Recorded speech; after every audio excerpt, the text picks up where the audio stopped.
Self-compassion is like, have you ever watched like a Netflix show and you watched episode 1 and it sucked, but by episode 4, you were like, this is my show, and suddenly you were an evangelist for the show. Well, imagine your life for a minute. You're a 100-year-old person. You got 100 episodes. Every year is an episode. Not all those episodes are gonna be perfect. Not all those episodes are gonna be great. In fact, most of those episodes are gonna have conflict and difficulty and challenge. The most important thing though, is you don't judge the entire life based on one episode. You don't judge the entire series of experiences in your life based on one episode. That episode when you were 15 years old that you're still upset about at 50, you can't be living in an old episode. Your self-worth should not be tied to your history. Your self-worth is in this series, in this moment, in this episode, and you can generate that with compassion. One of the greatest challenges you will ever have in developing your self-worth is you have the wins, you have the successes, you have the joys, you have the good days, but you never integrate them. You never pull it into your heart. You never actually feel the thing.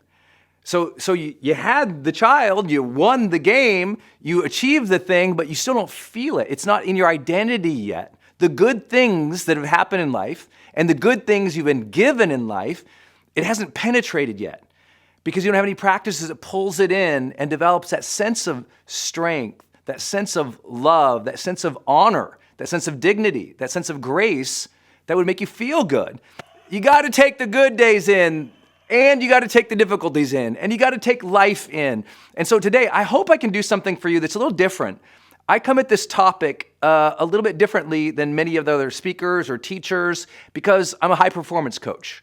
And as a high performance coach, I look at things with a lot of nuance, and my job is to get you to another level in something. That's always my job, right? It's how do I help you achieve longer term success while still maintaining your well-being and positive relationships. And I've noticed something missing today that might help kind of click it over for you. So one thing I want to share with is just a framework for worth. And then what I want to show you is give you the levers, like tactical levers that you can do every single day in this area. Because you all know some days you feel good about yourself. Like life is good, you like your outfit, you like your presentation, you like the day, you kind of win the deal, something happens or goes well with the family, and you're feeling it, and you're feeling great, and you're like, this is awesome, this is life. And then the next day, you suck. And you're just like, nothing goes right. You can't remember where you put the car keys, you bump into something at the store, you offend your spouse, and you're like, yesterday, I was awesome, today, I suck. Why? And more importantly, why do you feel so bad when that happens? See, the greatest lever in all of self-worth we're going to talk about today is learning to deal with difficult emotions that come up in such a way you stop the self-hate. Your self-worth is so much your self-talk. Your self-worth is so much your self-talk. It's what you say to yourself in challenge, in conflict, in difficulty, when someone makes fun of you, when you feel embarrassed, when something's just going wrong. What do you say to yourself? And what are the emotions that are cultivated from that thought process? So today we're going to give you some levers to overcome that. But here's what I do. Now forgive me, I'm kind of a dork. I took so many notes on this, but I want to share some cards with you today because I'm more like, if you ever came to my studio, I'm like arts and crafts over here. Anyone else take notes? Like I got construction paper, I got big note cards. I'm such a dork. So I'm going to give you a few insights, and forgive me, I don't know if anyone else has done this. I'm going to throw them in your face a little bit here because I wish I could be there with you, but this might help just a little bit. And I'll share a little bit about my personal story in a moment. But first, I want to give you a framework. I want to help you understand why you're like, yeah, I understand, I'm God's child and I should feel great. I understand I was born and I was that lucky, that lucky connection, here I am, or the universe is great. Or some people are like, hey, you got to work harder, or you got to take action. And what happens is you hear all this, and worth is still this thing that's floating around. And so what I want to help you understand is worth is not something you have. It is something that is being generating by you, how you perceive three things. Okay? So there's three kinds of worth, and it's why like when you have one of them, you don't feel enough because there might be two that are missing. And you check me on this. You've been watching all day. So check me on these three things and see if they relate to you. I made a card on it just so you could get a screen grab of me if you like to take a screen grab. There's 3 kinds of worth. Oh, wow, that's a big one. That showed up pretty good. Okay. Yeah, I had no idea. That looks great. Okay, good. So there's 3 kinds of worth. There's innate worth. You've been hearing a lot of people talk about this. You just have worth. You are worthy because you were born, because you're a child of God or the universe, because you lucked out in the great sperm wars. Here you are, right? It's like, okay, there's an innate worth. It's who you are. It's how you feel. It's that you are a human being and you are worthy because of that alone, right? You're a gift. You've been hearing a lot about that type of worth. But a lot of people, they do feel that. They have a great faith in God, or they feel like innately they have human dignity, human rights. They feel innately inside who they are, just how they were built, that there's something good inside. And I'd love for you to all just, while you're here, I know it's silly and I can't see everybody, but if you could just put your hand on your chest right now and say, there's something good inside. There's something good in here. And sometimes you forget that when there's conflict. There's something good in here. It's innate. It's who you are. It's your moral ethic that you were born with as a good human being. It's here. That's innate. Earned worth is a lot about taking action to move through things. Don't just talk about it, just to think about it, because it is a privilege just to think about all day. Am I worthy? Am I good? Am I great? That's innate. But earned, that's the stuff of success. That's the stuff of the hard-earned wisdom of life, where you go out, you get it, you make it happen. I think many people are trying to talk about shared worth. They just might not have had the language, so I thought I'd give it to you. There's your sense of shared worth, that you're doing things that are worthy with other people. The false conversation and construct that may happen today or in your own mind is that somehow we get to determine entirely our own worth. But I'm here to share with you that as human beings, we're social beings, and that there's a connection with other people. When there's love, when there's purpose, when there's mission, when there's contribution, when you're doing things with other people, there's a sense of worth that comes in uniquely from that for human beings. It's uniquely from that. Like when you know you're building a great family, or you're working with your team and you hit that flow.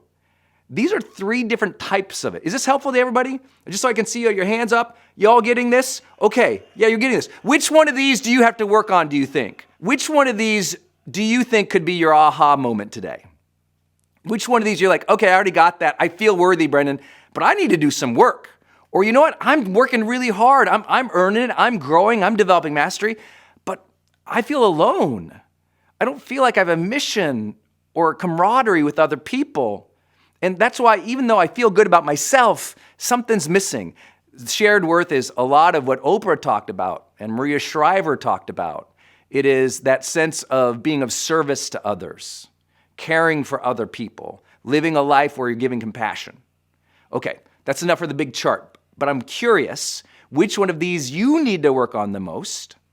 And make sure you screen grab this, because there's no way, if you don't understand, this is the equation.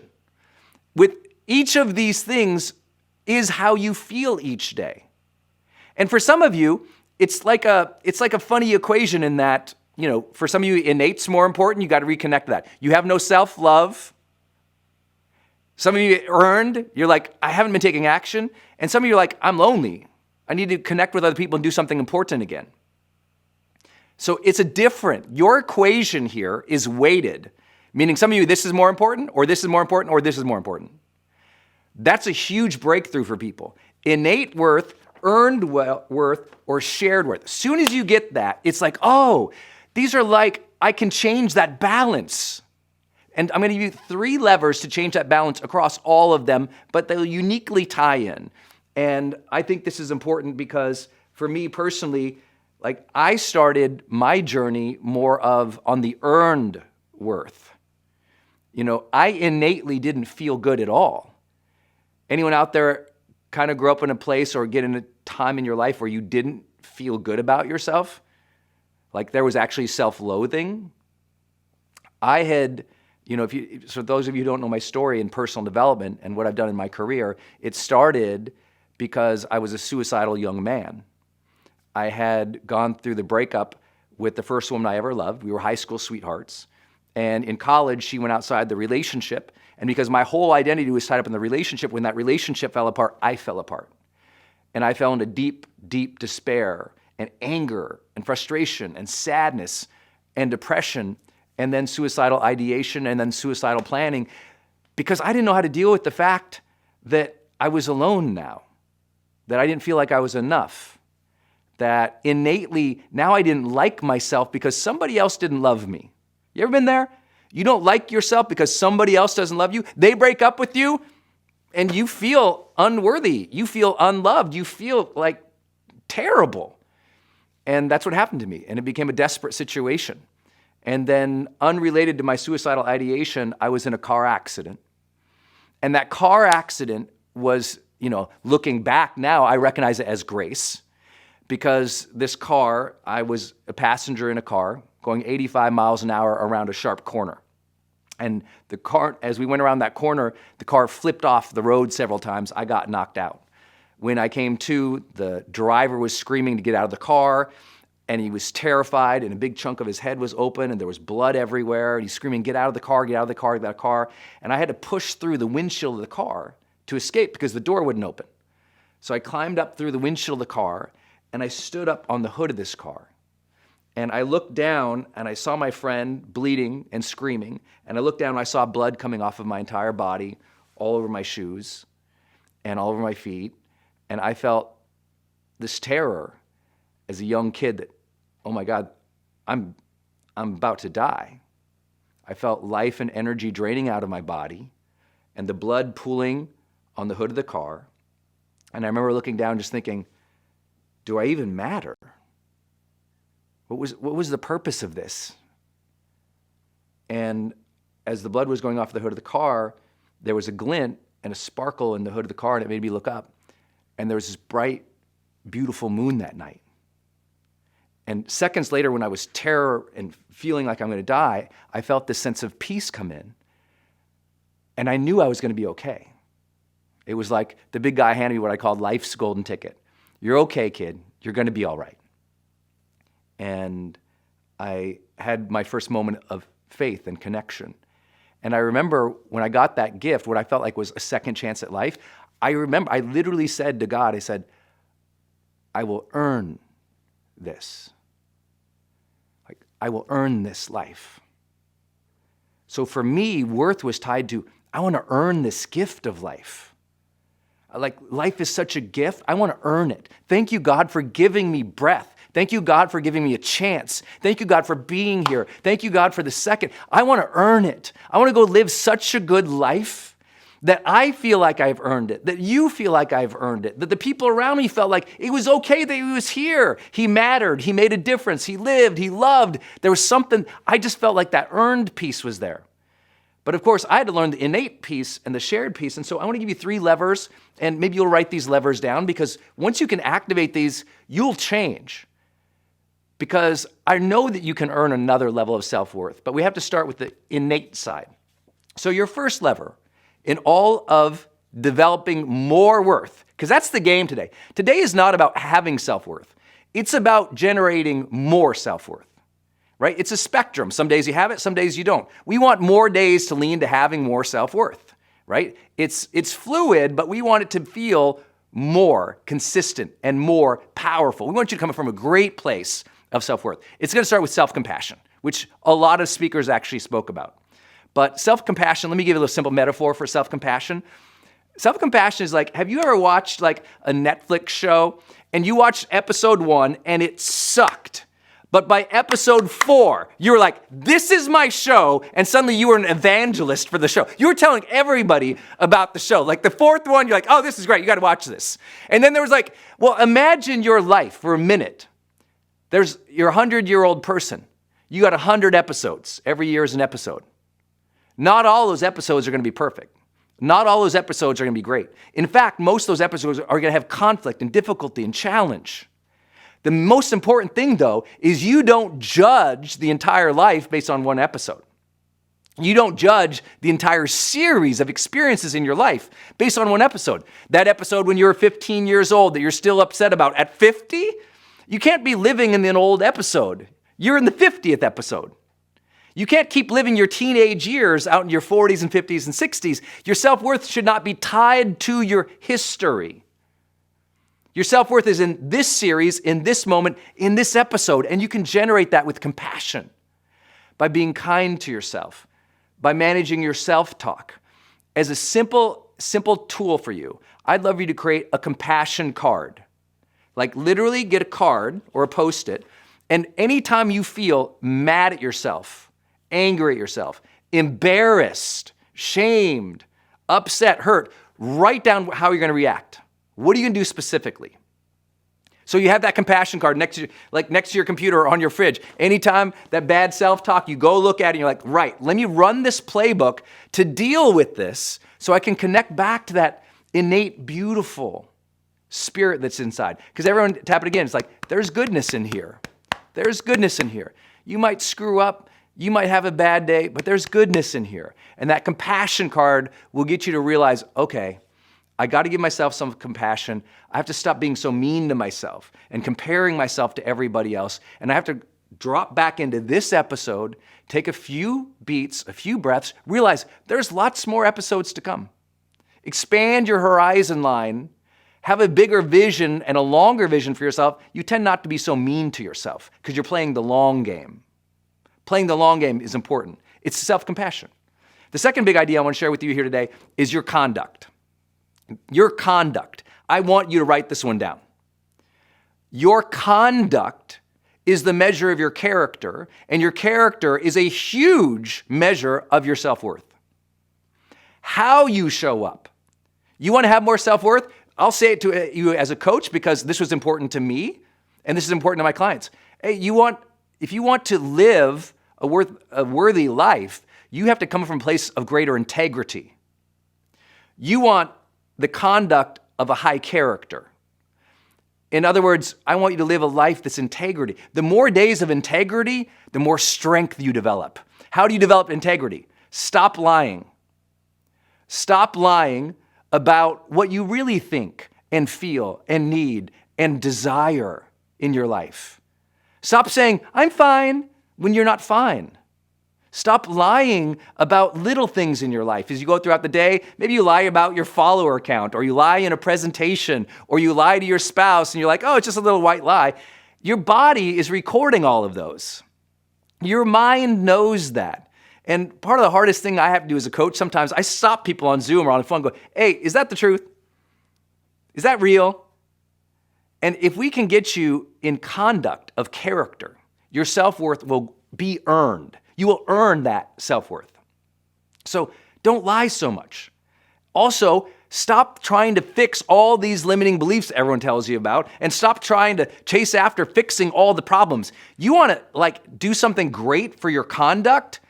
Amplify the goodness. Grab those strengths.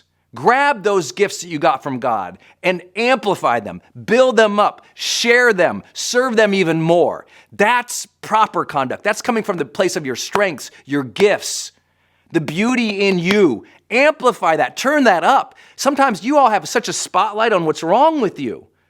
I'm here to tell you, by amplifying what's right with you, you will achieve so much more, but you will feel more. How many people want to feel more at this stage of your life? This is the time to feel more. Your conduct each day should be of integrity and amplifying the best of who you are. I tell all my clients, it's about summoning the best of who you are, amplifying the best of who. That's how you develop self-worth. That's the earned part. Each day, summon the best of who you are. Be a person of integrity. Tell the truth. Amplify the good parts of you. It will change everything. And the last piece everyone talked about, conscious alignment. Conscious alignment. Your next level of worth isn't just about you. There's a level of purpose or mission or spiritual alignment. There's another level of consciousness that's not so concerned about you. And we go from the selfie culture into the service culture. We go from selfie, I'm so obsessed about myself, and we go into service, caring about other people. Living a higher conscious life. A higher conscious life is a higher life of faith, or a higher life of purpose, or a higher life of conscientiousness, even if you don't like the faith stuff, right? It's about being more conscious about how you treat other people and being of service to people. These are 3 levers that you can pull anytime. More self-compassion, better conduct, and accessing a higher level of consciousness.